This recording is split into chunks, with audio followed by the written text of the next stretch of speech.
If the trend becomes that the Secret Service does get on top of things and they start to actually secure larger perimeters and they're a little bit more proactive and you can't really get the shot off at Trump anymore, what will they do?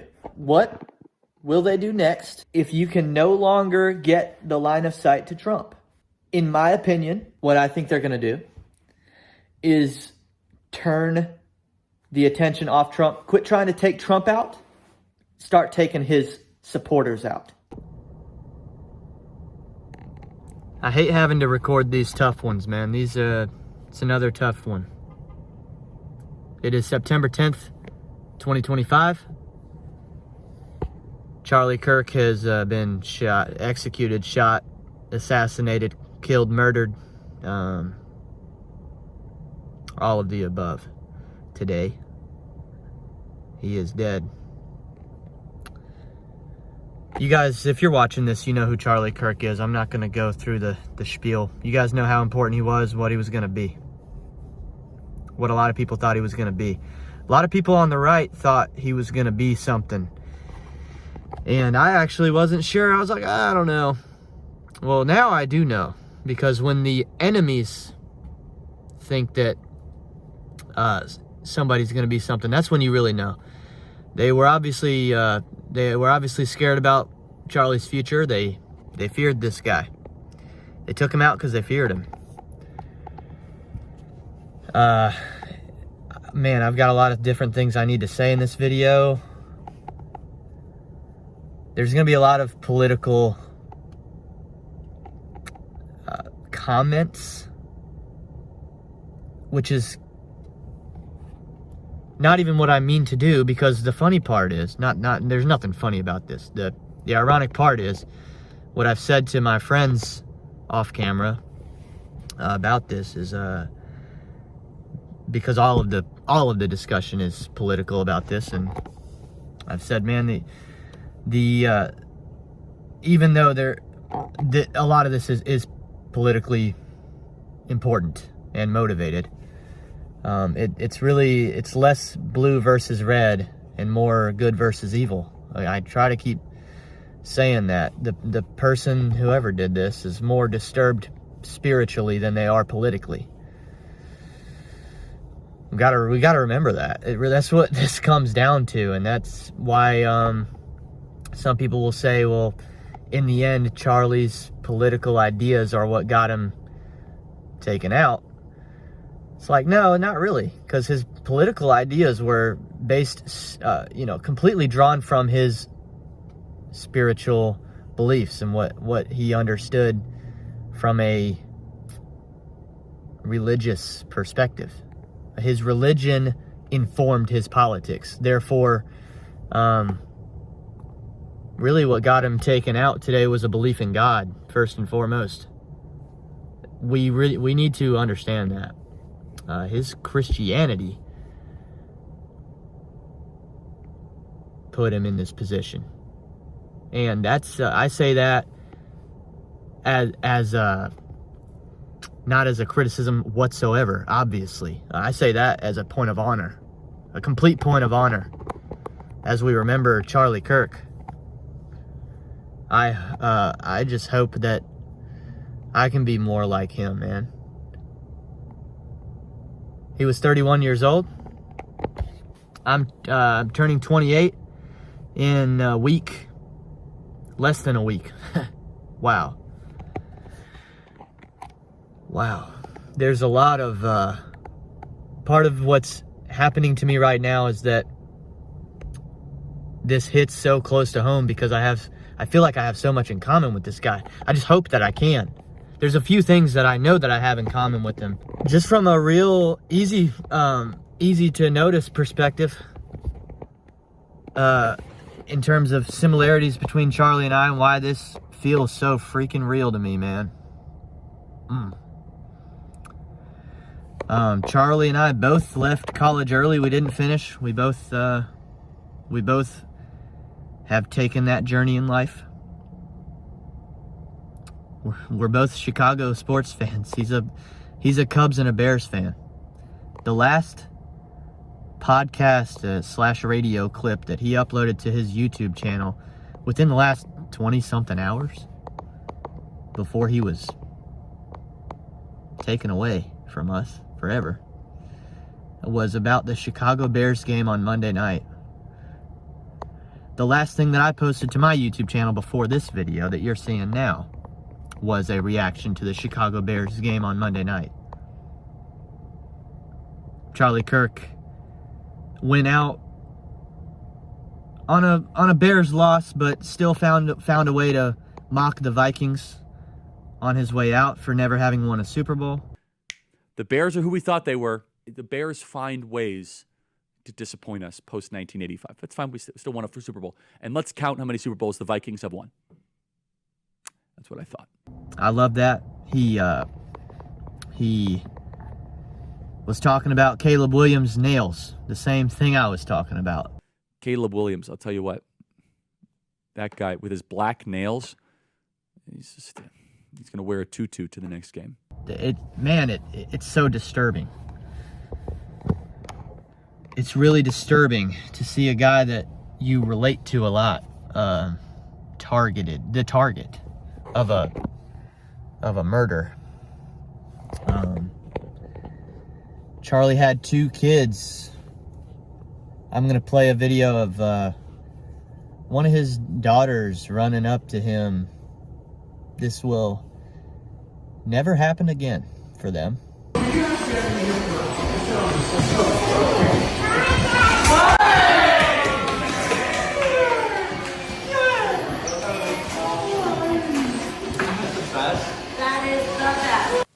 It's just really, really hard to think about, man, that this kind of a thing happens, and could very well be my fate one day, because I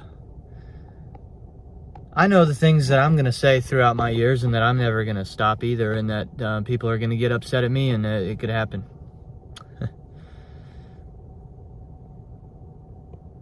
Man, it's disturbing stuff. Some of it is political. It starts from a place of spiritual deprivation, but it extends into politics. Some people are... We don't know the motives yet. We don't even know who's done this yet of the shooter. Gonna take a safe guess and say that it's gonna be pinned as a political motivation, that someone did this for a political reason, but I am gonna refute that. I'm gonna say they're not doing it for politics. They're instead doing it out of a lack of a spiritual foundation. It's not what this person did it for, it's what they lacked that caused them to do it. I'm at the same parking lot. I intentionally drove to the same parking lot for this reaction that I did the night, or it was actually morning of November 6th, I think it was. The last time I did a reaction video in this parking lot was after it was announced that Donald Trump had won the 2024 election. That was 308 days ago. I have been joking. Not joking. I've been humorously updating Facebook statuses with sort of a count up, not a countdown, but a count up of the days since November 6th. It's been 308 days now. The last time I think I posted one of those updates was in April. It was like 159 days. Talking about the amount of days that I've just been walking around in jubilant victory, a state of complete euphoria since that moment. And I think that has to come to an end today. This is the first time since before that day that I have had this quite this feeling. It's a very precise feeling. It's a feeling that I was having repeatedly, frequently. This is a scary feeling to have. You don't need to be having this feeling a lot that I'm having right now. And I was having it way too often. The 12 to 24 months before the 2024 election, it was really regular, man. I went 308 days without it. Praise God. But here it is again. It's a very distinct feeling in my soul, in my gut. I think because of the election victory a year ago, it's been off my mind. It felt like we overcome for a period of time. That good won. The good people won for a minute. And it has felt like a relatively peaceful time for me locally. I know globally there's a lot of issues. For me locally, since that, I'm just telling my story. I have felt a time of rest and a time of peace and a big sigh of relief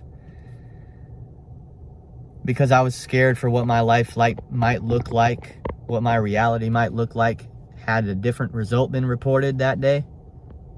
But I was given a time of a favorable outcome. Something that I wanted to happen happened for 300 days now.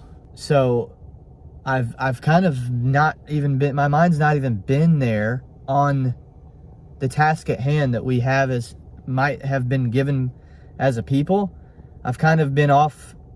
I've just kind of been off of it mentally. But now I have been hit again with this, I think, reality that there's a lot of people out here, man, that are a big problem.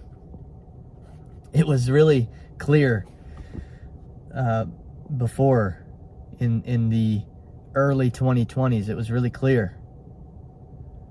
And I don't know, I just felt like we'd overcome, but this news today has reminded me that we probably will never really it'll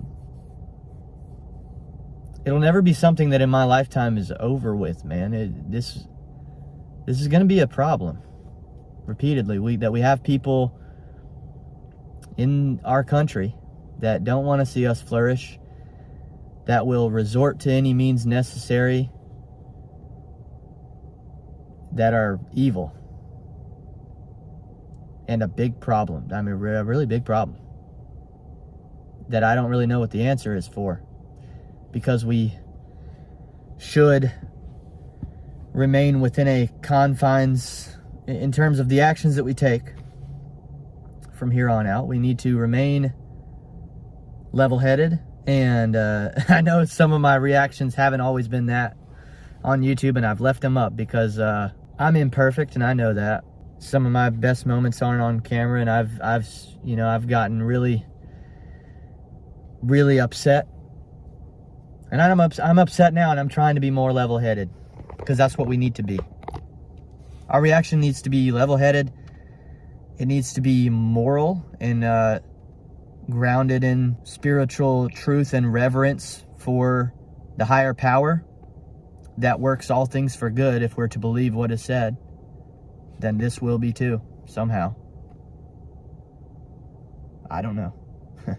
But we have to trust that. And we also have to work within within restraints that are this one I'm actually open-minded towards maybe not being true, but I think for right now we need to remain within a structure of an approach that is constitutional for now. Because I could see things going really sideways. The goal should be to try to remain within a constitutional approach. But we've got to fight.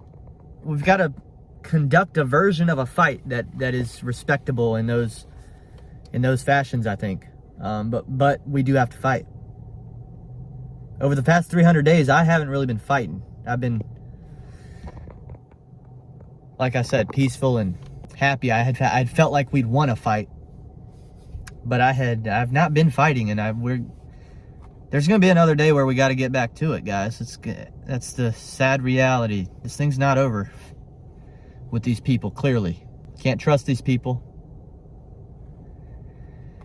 That was Trump's message to us when he got shot. The immediate message was fight, fight, fight. We weren't given the moment. In Charlie's reality, he didn't get to stand back up. But damn it, I know that would have been the response. I absolutely know he would have done the same exact thing it would have been intentional. He would have done the same exact thing. But instead, God decided that he was going to keep Charlie with him. I guess in closing, what I want to wish you guys is safety and watch out. You know, watch out for yourselves. Everybody's life is worth something really, really valuable. And don't think that just because you're not a public figure like Charlie is, and I might be somewhere in the middle slash, you know, not in the middle, but I'm someone who's barely public to a small extent. Even if you're not at all, that doesn't mean that you're not also a target one day of, you know. We're really fortunate that whoever did this didn't pepper a few shots into the crowd too, because that seems to be what they normally do. This was a one shot and done, and they got Charlie. But it could be us one day, even if we're not high profile. Many of you know I'm in the Charlotte area. There was an attack on the lady on the Charlotte train. You guys might have also heard about in the national news. That also hit close to home, just because I've been on that train before. And that was a complete random act of violence to somebody who was, for all intents and purposes, a nobody to the person that committed the violence. So it could happen to us too. So I say that to say, keep your eyes up in public. Don't live in fear, but be aware. We've got to be aware. Some stuff you just can't help, like what happened today. I mean, that couldn't have been. There's nothing Charlie could have done about that, man. But pay attention to what's going on around you. Pay attention to your fellow people. Care for each other. Two points of action. One of them I'm doing in this video. I'm wearing blue intentionally. People want to make things a red versus blue issue. I'm an American. We are red, white, and blue. I refuse to let the left just declare themselves blue and take a color. This is my color more than it is theirs. So I'm going to wear it as an act of defiance. Red, white, and blue. But especially right now, blue. This is my color. Second thing we can do immediately is if they ever want to shut somebody up, we should probably do the exact opposite. They killed him so that he can't speak anymore. But we can play his stuff. Play it for yourself. Share it publicly with your people. There's a lot of stuff out there. We should remind ourselves that within the immediate term, we should be probably playing his messages more than would have been. Also as an act of defiance. He had some, firm beliefs, and he had some things that I want to listen to too. He had some talks that were really serious about why we should have kids. And he's talking to people like me who haven't yet, and share his beliefs. And that's what I'm going to go back and do this evening, is I'm going to go listen to I'm going to find the clips of him talking about why it's important we should have kids, because I think that's the part that I need to listen to right now. And damn these people that want to shut him up. We'll listen to him more often and more loudly than we did before. Those are two things we can do of immediate action. Yeah, I mean, it's just as hard to close these type of videos out as it is to start them. Love you guys. Be safe, and I hope to be able to talk to you guys again next time on Welty.